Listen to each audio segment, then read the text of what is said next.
this is K.N.Fitzwater and you're watching my channel. If you missed my previous video, you could go ahead and click on this card to see it.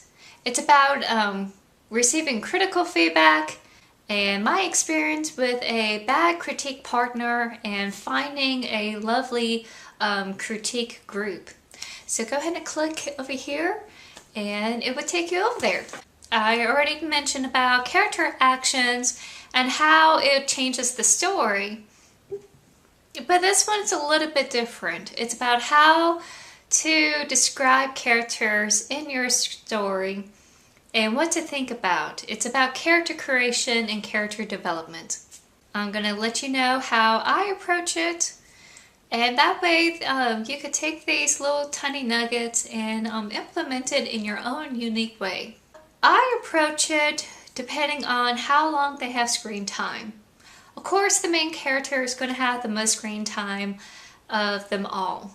This is the character we're going to be following from the beginning of the story to the very end, unless something happens to them. I also have my secondaries and my tertiary characters. My secondary characters are the ones where the main character interacts with and asks for help. And the tertiary characters are pretty much the citizens, minions, or any other characters that the secondary characters deal with that the main character may not interact so much with. And of course I have my little cameo side characters just for that one moment or that particular issue that had occurred.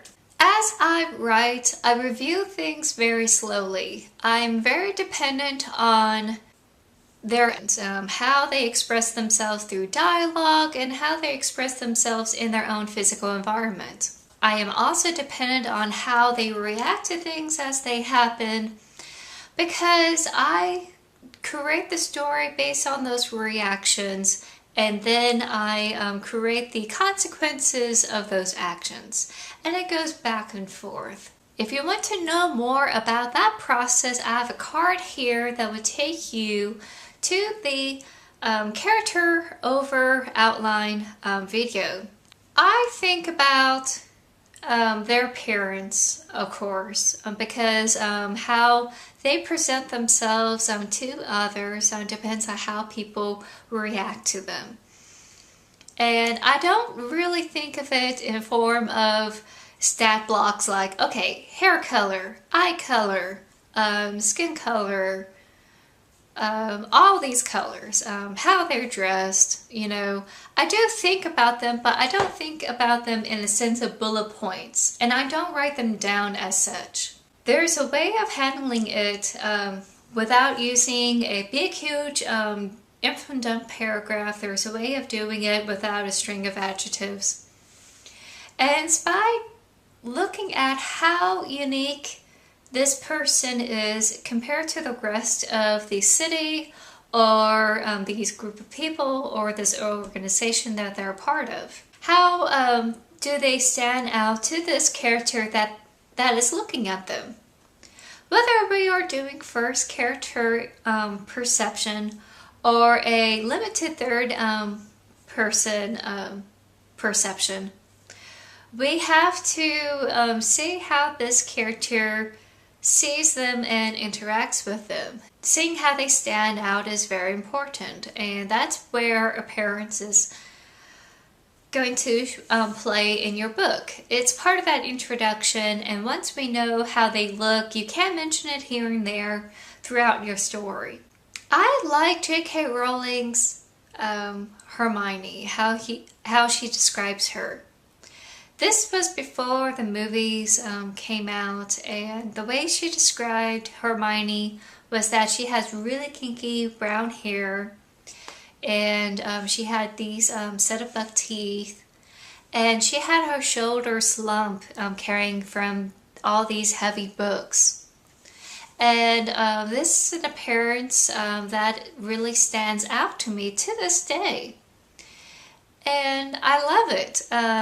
It really doesn't do this whole stat block of she has brown hair and brown eyes. It really shows how she is different from the rest of her classmates and from everyone else in that wizarding world. And it does kind of make sense with the things that she does. She's very studious, so of course she will carry heavy books. And of course her shoulders would be slumped from it because they don't have backpacks. You know, she's going to be hunched over a little bit from carrying all that. But as you move on, as they interact with others, you do have to highlight their backstory a little bit. You have to describe how they came to be and why they react the way they do. And you don't have to give everything away. In fact, I feel like I gave too much away in my story, so I'm having my beta readers look at it and let me know what they think. But in general, you want to drop hints throughout your story and have a little bit of a quick explanation of how they are going to react or do things, or why they're not going to do what everyone else expects them to do. As I think about backstory, I think about these characters' backstories away from the laptop. I'm the type of person that I'm constantly thinking about story in the back of my head as I do all other stuff in my life.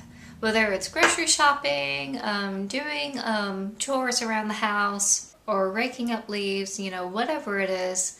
I'm always constantly thinking about story and their background. When they say online about what you should think of about character, they talk about family and how they're raised. And this is important because what happens in their childhood may explain for how they were when they're teenagers or young adults. And from there, those experiences lead to how they are when they're middle-aged. This is done pretty well for Professor Snape and for Lily Potts, or I'm sorry, Lily Potter, and how she interacted with her sister, who, you know, ends up with Vernon, etc. J.K. Rowling does a really great job in explaining about characters and their motives and how they came to be, and how she dropped those hints throughout her story. That's something you have to think about too, about these characters, from your secondaries and your main character, especially your main character. You have to think about the culture that they're raised in, if this is a multicultural story. You have to think about what type of traditions the family will try to teach to the kid. You have to think about the type of environment, the general environment that they're raised in, whether it's stable or unstable. Do they move around a lot? Did they stay in one place? Did he have a lot of friends when they're growing up, and what type of friends are those? If this is something you could kind of play with as you go. Eventually, over time, you have to start thinking about, okay, how do I get from when they were kids to where they are now? And you have to think about the general experiences that kind of lead them over there. Like, for instance, they could join the military after high school. They probably went to college. They probably went to the workforce first. That's in our culture. In a fantasy culture, if it's strongly based on the medieval times, you could think about other opportunities that's available to them as a young adult. What is available to them as a noble or a commoner? Was there a war that's going on? That's the fun part. Did they participate in the war, and how did they participate in it? Think about those experiences, how it affects them throughout their life and led them to where they are now in the story. You can also think about how they view those experiences, their own personal reactions. Good or bad, experiences teach us about life, and how they see life is based on the experiences they have encountered. They have a set of values when they're children, and as they go through life, those values may expand or be altered based on the experiences they had encountered? Are they going to see that the world is a cruel place? If so, how do they adapt to such cruelness? Do they become cold and callous and have a layer of protection that doesn't hurt them? Or are they just type of person where they're kind of like a nerve, where they just lash out? Do they try to counter cruelness by kindness? This is kind of going back to what type of personality your character is and what type of values that they have. And values is very important to me because it depends on what drives them in the story, what drives them in their life, and how they see what is a goal and what is an obstacle, and how they are going to try to conquer those things. Those set of values may not change over time. It's something that I can alter potentially in the story. And I could contrast this character's values with other characters' motivations and their goals, and see if there's any clashes or conflicts. Or, if they do line up, how they're going to buddy up. Or do they? Do they just be associates and just move on? Eventually, you want to think about how they react to those experiences and how it affects them, and create the type of person that they are. If they have a general happy life, they're going to be a generally happy person.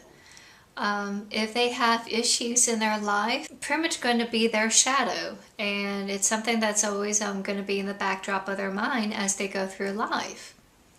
For instance, Harry did not have a very good family, and what little he knows about his parents, he idolized them because he dealt with the Percys. They are just horrible people, and he wants to believe that his parents are wonderful. So he gets really outraged when someone demeans them in any small way, whether it's from his horrible aunt or whether it's from Professor Snape demeaning about his father. And even though it may be a truth about his father, it is something that Harry's not going to tolerate. So it is something to keep in mind, and I encourage everyone to read the Harry Potter books and start thinking about how she explored her characters and how much she gave that information. Now, just because you have this whole backstory and you have all this wealth of information that you want to put into the book, sometimes the story is not going to let you explore it. I have two characters, Mother Mur and Taven Corsa, that has a huge backstory that if I ever talk about it, it would be like an hour or so, just explaining about their backstory. And I have to because these are middle-aged characters. And even though they're in different professions, they know each other. And they both are foreigners in this EO nation. And in their own separate ways are able to end up in the same place. And they knew each other in a very familiar manner. So I have to mentally explain how they are able to be friends in this manner. Even though I haven't been able to explain it in the story, I was able to drop hints of their backstory through their interactions with each other. Depending on whether or not the beta readers want more, I'll be able to explain it a little bit more. But for right now, it's just hints. Or it's possible that whatever's in the background of this character, it's just not going to be revealed at all. In fact, J.K. Rowling did not reveal about Dumbledore's sexual orientation until well after the books. When she started releasing information about Gellibald and the rest of the that early time period. So I'm a little bit excited for the second movie, The Fantastic Beasts. So I can't wait. But we never knew that in the whole story arc concerning Harry Potter, because Harry doesn't need to know that. Grindelwald is gone and done, and the only time he appeared is concerning the Elder Wand. And that's it. And that's something Voldemort has to deal with. And because we're going through the eyes of Harry Potter in this unlimited third-person space, we're just not going to know about that. And that's okay. It's for you as an author to know. So that way, when they do certain things, you go, oh, it's because of X, Y, and Z. It's something you could reach back and pull out just in case.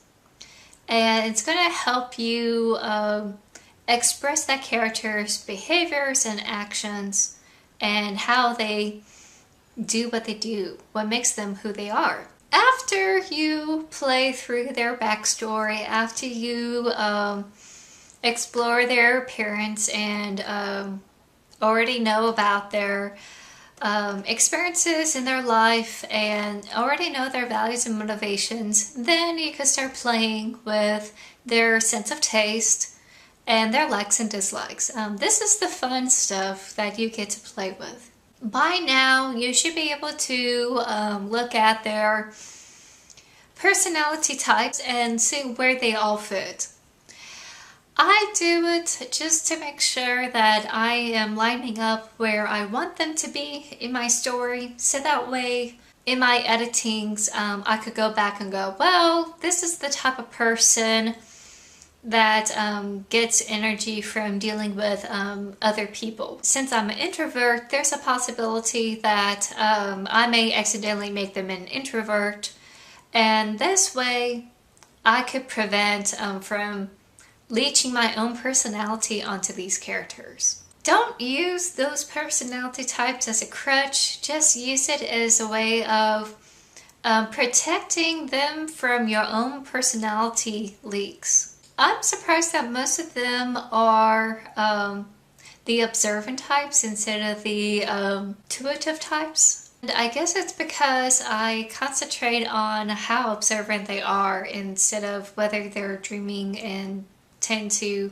space out or whatever. 16 personality test is a great website to use.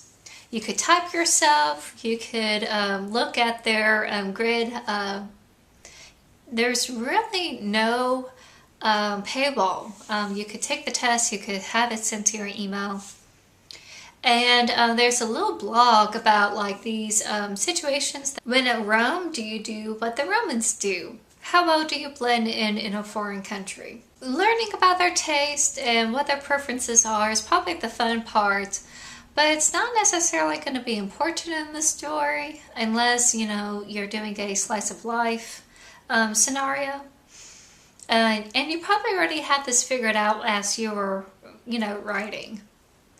But it's good to know and jot it down so that way if this is a series, you could go back to it and go, okay, this is the character that likes spicy food, she's a potty mouth, and she loves her rap music. To summarize, I think about their appearances first, what makes them unique on the surface. I think about their backstory, how they're raised and what culture they're raised in, what experiences that had occurred that led them to this place, and based on those experiences, whether or not that changed their core values or gave them new ones. And of course, I think about their tastes and preferences just for kicks. So there you have it. That's my video on character development. If you have any hints or tips about character creation or character development, leave it in the comments below. Have any more suggestions of what type of videos I should make? Go ahead and leave that down too, and I'll answer you soon. Bye!